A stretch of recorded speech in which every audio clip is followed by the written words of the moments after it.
Doctor صاحب، لو blood pressure کے مریض روزہ کیسے رکھ سکتے ہیں؟ اگر روزے کی حالت میں ان کا بلڈ پریشر لو ہو گیا تو انہیں کیا کرنا چاہیے؟ عموماً لوگوں کا بلڈ پریشر لو سے بہت سارے لوگوں کو نا علامات کچھ اور آ رہی ہوتی ہیں، بلڈ پریشر پہ ڈال دیتے ہیں. اچھا. یعنی سر درد ہے، چکر ہے، کوئی اور جسم نکارا ہو رہا ہے، فٹیگ ہے. تو لو بلڈ پریشر کی بہت ساری لوگ بی پی کے اوپر ساری چیزیں ڈال رہے ہوتے ہیں. بی پی کا یہ ہے کہ آپ اس کی ایوریج بلڈ پریشر دیکھتے ہیں، اگر بلڈ پریشر نارمل آ رہا ہے تو اس میں لو نہیں اس کو کنسیڈر کیا جاتا. 80 120 نارمل رینج ہے. 120 80 یہ تو ایک ایوریج رینج ہے. لیکن اگر آپ کا خواتین میں بعض اوقات 90 60 تک بھی نارمل کنسیڈر ہوتا ہے. 90 60 تک 90 اوپر والا اور 60 نیچے والا. لیکن ہمارے لوگ اس کو لو سمجھ کے پھر ڈرپس لگوا رہے ہوتے ہیں، بہت ساری طرح طرح کی دوائیاں بلا وجہ کھا رہے ہوتے ہیں.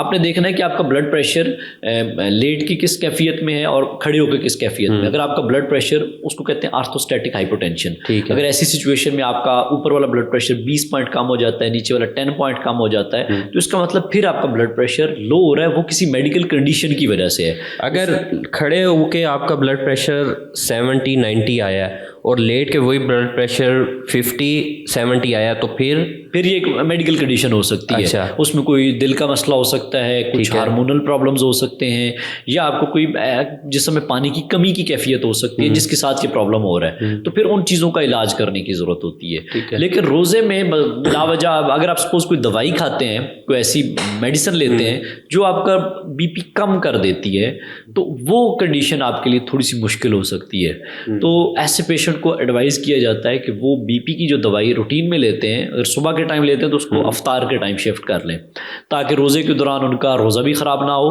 اور ان کو اس طرح کی کیفیت نہ ہو. بعض اوقات جب بلڈ پریشر لو ہوتا ہے تو اس سے چکر آ رہے ہوتے ہیں، لوگوں کو سر درد ہو رہا ہوتا ہے، فٹیگ سی تھکاوٹ بہت زیادہ ہو رہی ہوتی ہے. یہ پھر کنڈیشن تب پیدا ہوتی ہے جب بلڈ پریشر لو سائڈ پہ جانا شروع ہوتا ہے. مثال کے طور پر ان کا روٹین میں رہتا ہے 130 40 پہ رہ رہا ہے، تو ان کا 110 سے جب نیچے آنا شروع ہو جائے گا پھر وہ لو کنسیڈر ہوگا. ٹھیک ہے. تو ایسی کنڈیشن میں پھر ان کو اپنی دوائی کی ڈوز ہی ایڈجسٹمنٹ کرنے کی ضرورت ہوتی ہے، اور وہ پانی کا اور نمکیات کا استعمال زیادہ کرنے کی ضرورت ہوتی ہے. وہ ڈاکٹر کی کہنے پہ ہی ہو سکتی ہے، ڈاکٹر کے مشورے سے.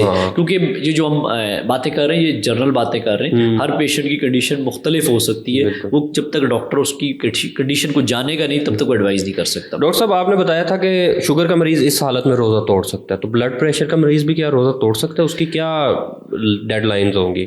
بلڈ پریشر کے لیے یہ ہے کہ اگر تو آپ کا بلڈ پریشر لائک سپوز 90 سے نیچے جا رہا ہے، 60 سے نیچے جا رہا ہے، غنودگی طاری ہو رہی ہے، سر درد ہو رہا ہے، چکر آ رہے ہیں، چھاتی میں درد ہو رہا ہے، بوجھ پڑ رہا ہے، تو ایسی کنڈیشن میں آپ روزہ توڑ سکتے ہیں. لیکن وہی ہے کہ آپ نے بی پی کو چیک بھی کروانا ہے. خالی آپ یہ کنڈیشن خراب ہو رہی ہے تو وہ سمٹمز پہ نہیں رہنا، سمٹمز پہ بھی نہیں رہنا، اور بی پی کو چیک کر لیں اور اپنے سمٹمز کو ریلیٹ بھی کر لیں. بعض اوقات کچھ لوگ ویسے ہی ٹینشن زیادہ لے جاتے ہیں کہ روزہ پتہ نہیں شام کیسے ہوگی، تو اس سے بھی ان کو کچھ سائیکولوجیکل پرابلمز آنا شروع ہو جاتے ہیں. تو وہ اسیسمنٹ اپنی خود بھی کر سکتے ہیں، ڈاکٹر سے بھی مشورہ لے سکتے ہیں کیا یہ کنڈیشن میری لو بی پی کی وجہ سے ہو رہی ہے یا کسی اور وجہ سے ہو رہی ہے. لیکن کنڈیشن آپ کی کوئی بھی ہو، خراب ہو رہی ہو، تو آپ ایسی حالت میں بجائے روزہ قائم رکھ کے اپنے آپ کو اور تکلیف میں ڈالیں تو روزہ توڑ کے اپنی اسیسمنٹ ضرور کروا لیں کسی بھی قریبی ڈاکٹر سے. ٹھیک ہے ڈاکٹر صاحب، شکریہ.